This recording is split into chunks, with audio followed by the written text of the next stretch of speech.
Good morning. We are now about to move into our next book, and we are about to move into a new century, the 20th century, in British literature, in the world. And our first author is James Joyce. Joyce is born and raised in Ireland, Dublin, Ireland.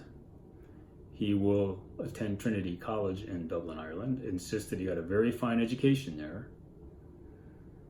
And as a writer, he is very unusual in the group of world authors because he never does the same thing twice. A good contrast would be Thomas Hardy, whose novel Tess of the D'Urbervilles we just finished.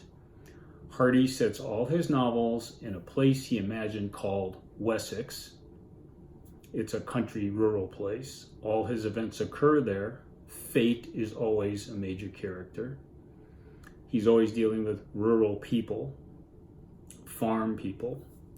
He wrote about what he knew best. That's what most authors do. But there's a pattern, and he's always pretty much doing the same thing, same themes, same types of events. Joyce never does the same thing twice.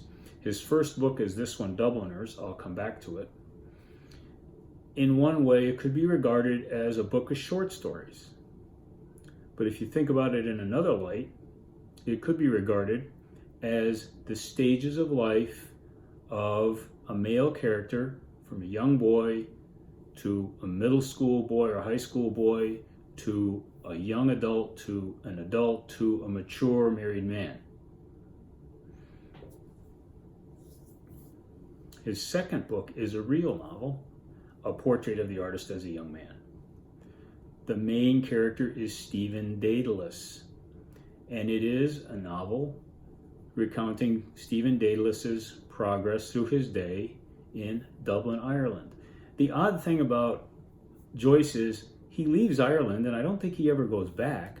He's always on the European continent somewhere, Paris or elsewhere, but all his works are set in Dublin. Now, the main character is Stephen Dedalus, so, okay, bear with me here while I make a mythology digression. Daedalus is the engineer and architect for King Minos of Crete. It's Daedalus who designs the labyrinth to house Minos' deformed son, the Minotaur. Every year, Athens has to send 7 maidens and 7 youths to be attacked and killed, and I think eaten by the Minotaur, until Theseus figures out how to do away with that. That's a different story. Daedalus gets tired of working for Minos and says, I want out. And Minos says, no way, I own you. Well, Daedalus says, okay, we'll see about that. Daedalus fashions 2 sets of wings out of feathers and wax, one for himself, the other for his son, Icarus. And on the day they're going to take off, he says to Icarus, don't fly too near the sun, it'll melt the wax. Okay, you can tell which way this story's going. And they take off, and Icarus is just enthralled with his ability to fly, and he flies higher and higher and higher, and sure enough, the wax melts the wings, they deteriorate, he falls into the ocean, and Daedalus has to fly on to freedom, watching his son die. So Stephen Dedalus is the character in A Portrait of the Artist as a Young Man. The third book, I don't know if you'll ever read it, is Ulysses. And Ulysses is the other name for Odysseus from the Odyssey. And it recounts a character, Leopold Bloom's Odyssey through his day in Dublin. And certain phases of the day represent events in the Odyssey. There's a man with an eye patch on. Well, okay, that's the Cyclops. And so, yeah, it's heavily symbolic, very hard to understand. If you read Stuart Gilbert's book along with it, you'll be able to understand most of it. The next book is Finnegan's Wake. No, I haven't read it. And last I heard, there were only a handful of people in the entire world who understood it. Somebody asked Joyce, well, how are we supposed to understand this book? And he said, well, read it out loud. Well, okay. But it's filled with all kinds of things. Songs, snatches of verse. It's just Very complex, very hard to understand. So we have this book. This is his first one. It's Dubliners. You may read A Portrait of the Artist as a Young Man. If you take an English course in college, you might read Ulysses. But when we come into Dublin and Dubliners, we're at a particular point in Irish history, and we have to talk about Irish history here. Because Ireland at the beginning of the 20th century is in a state of, and this is a major metaphor in this book, paralysis. What's paralysis? Well, it's when you can't move. Maybe your emotions are paralyzed. Your movement is paralyzed. Your thoughts are paralyzed. Something is stuck. Ireland is stuck. Why? Well, because somebody died. And the man who died was Charles Parnell. Charles Parnell, at the beginning of the 20th century, was a major, charismatic, energetic leader of Ireland, and he was working as hard as he could to bring Ireland independence from England. And he was getting there. And then he met a woman. There's nothing wrong with that, except who she was. Well, she was Kitty O'Shea. The problem with Kitty O'Shea is she has 3 letters in front of her name. They are M.R.S. Mrs. Kitty O'Shea. She's married. Now, my dad told me there was an old rule in politics. You can do whatever you want as long as you don't get caught. Well, when it's found out that Charles Parnell and Mrs. O'Shea are having a relationship or affair, the Irish people turn against him, shun him. They basically turn their backs on him, and it kills him. And Ireland loses one of its most charismatic, powerful leaders. And we come into Dublin, everybody's stuck. And so paralysis is a major metaphor in the book. Nobody can go anywhere. Nothing's happening. Ireland's not making any progress in any way, shape, or form. We're just sitting here, stuck here. And we're going to come to a chapter later in this book where one of the characters is going to say, you know, there'd be no talk of this if this man was alive, and he shows Charles Parnell's pen. We all respect him now that he's dead and gone. I'll be talking about that statement later. First chapter here is called The Sisters. And we have a young boy. Okay, at this stage he's a young boy, probably 10 or 12 years old. And he's about to go through a major rite of passage. He's about to go to his first wake or visitation. And this is a rite of passage for all of us. It's the first time we see a dead person, a corpse.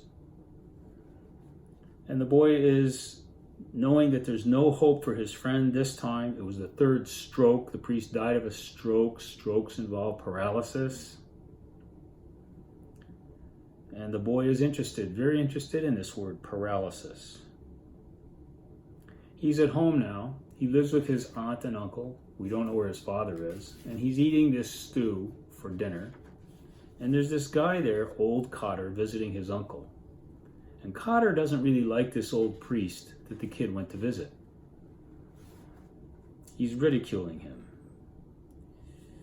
And he says, well, you know, he's just not a very good guy. He's a tiresome old... The kid doesn't like Cotter criticizing his friend. Nobody likes anybody who criticizes their friends. The boy thinks he's a tiresome fool, wishes he'd be quiet. But Cotter is not going to let up. And so the boy stifles or paralyzes his emotions by shoving food in his mouth. So he doesn't have to tell Cotter, why don't you be quiet? Because, you know, you can't say that to your elders. His uncle's nice. He says, well, your old friend is gone. But because the boy knows he's being watched by Cotter and by his father, he just continues eating and acts as if the news of his friend's death doesn't interest him, but it does.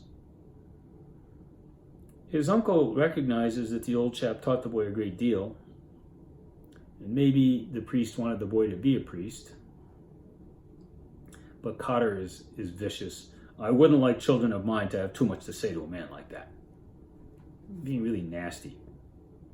His uncle's attitude is, well, you know, education's fine, but exercise is what a young kid needs. But Cotter doesn't let up. It's not good for children.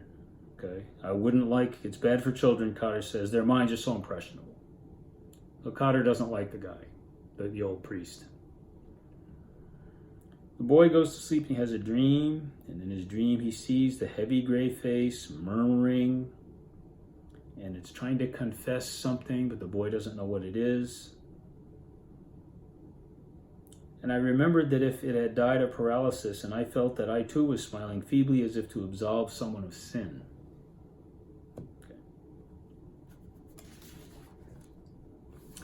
So the boy is walking back and forth in front of the house where the priest lived with his sisters.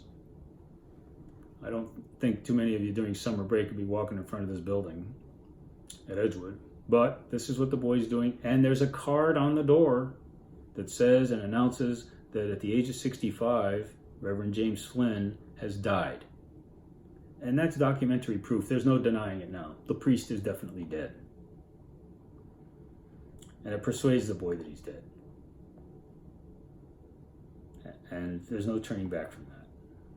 So now he begins to remember what it was like when he visited the priest, who was in a back room of a shop. And when he went there, he always found the priest kind of dozing off or sleeping. And he had to do his snuff for him, but the priest's hands were shaking. He couldn't do it himself. Now, he's about to go into the room where the dead priest is laying in his coffin. He has not the courage to look at him, so he's paralyzed by his lack of courage. And he doesn't feel in a mourning way for his friend's death, or even annoyed, or anything. His emotions are kind of stuck. So what did the priest do for the boy when he went to visit him? Well, I guess you could say he was teaching him religion. He asks him difficult questions, talks about ceremonies of the church, the vestments, the procedures, the institutions of the church. But when he asks him questions, the boy gives the best answers he can, and the priest simply smiles and he nods. He doesn't tell him if he's right or wrong, and so the boy is in the dark about whether or not he's got it right.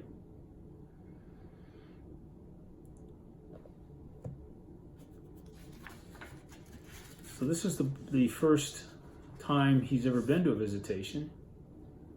And he remembers the draperies that he walked through, and he had to go through them, and they reminded him of Persia. And this, now we come to a major theme in the book, because Dublin is in Ireland, but anything east of Dublin, in Paris or Rome or anywhere, is better.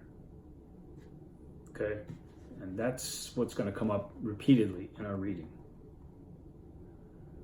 So the boy's at a visitation for the first time, and he tries to pray, but I can't gather my thoughts. The old woman is muttering, and he's very distracted. Now he has to do that thing. He's got to walk up to the coffin and look into it. And he looks into it, and he sees his hands, the priest's dead hands, are holding a chalice. Now, what's a chalice? A chalice is that gold cup that the priest dispenses communion wafers out of.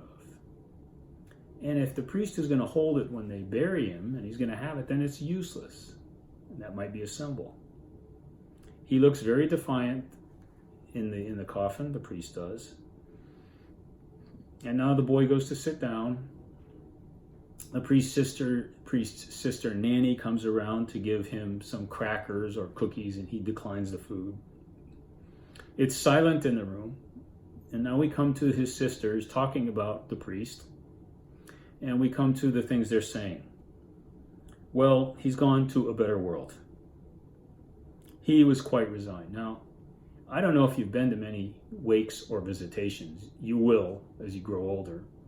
And you listen to the things people say at these events, and they always say pretty much the same standard things like, he's gone to a better world, she's in a better place now, oh, the mortician did such a beautiful job with him or her, all this other stuff. What we're really saying here is we're going to mask our sorrow and our grief. We should be crying. We should be upset. We should be sad and sorrowful. But instead we're going to say these standard things that we always say. He was quite resigned, and let's talk about that. Resigned means you've given up. It's like whatever happens to me happens, and I don't really care. I can't do anything about it anyway. I'm resigned to it. He was quite resigned. He looks quite resigned. What was he resigned to? What did he give up about? And so they say the standard things you say at a wake or visitation. Eliza's the other sister, and she says, poor Nanny. She's all worn out with all the work she has to do. Later in the book, in the last chapter we read, there will be another two sisters who will be kind of worn out. I'm sure now that he's gone to his eternal reward, he won't forget you and all your kindness to him. Another standard statement we make at a wake. He's gone to his eternal reward. But then they begin to talk about him and how something queer or odd was coming over the priest lately. For instance, his sister would bring him his soup, and he'd be sitting there. His book was dropped on the floor, and he's lying in the back of the chair, and his mouth is wide open. He's sleeping. The heart of the story is that this priest was too scrupulous. And you have to look that up. So Mr. Rafe Adnan, our dictionary PhD of dictionaries, will tell us scrupulous means you're too duty-bound, you're too meticulous, you're trying to do things too perfectly. And so the sister concludes that the duties of the priest were just too much for him. He couldn't keep up. And then he made a mistake in his priesthood. He broke a chalice. A chalice is made out of metal. I don't know how you do that. But we have a symbol here. Something was broken in him. He broke a chalice. Maybe it was the altar boy's fault. We're not sure. And his mind became affected. And he starts to mope because I guess he was demoted. And so one night, they found him in the confession box, and he's laughing quietly to himself. But the old priest now is lying still in his coffin, and he's got an idol chalice on his breast. And when they saw him laughing in the confession box, they thought there was something wrong with him. Well, we're not sure what it was wrong with him. So at the end of this chapter, our boy at the age of 10 or 12 has seen his first dead human being, and he's listened to the things people say at wakes, and he's had to consider his friendship with this priest and think, what was that all about? And he's very puzzled, so he's sort of paralyzed. He doesn't know what happened. In the next chapter, Araby will go through another rite of passage for him, a boy's first love relationship.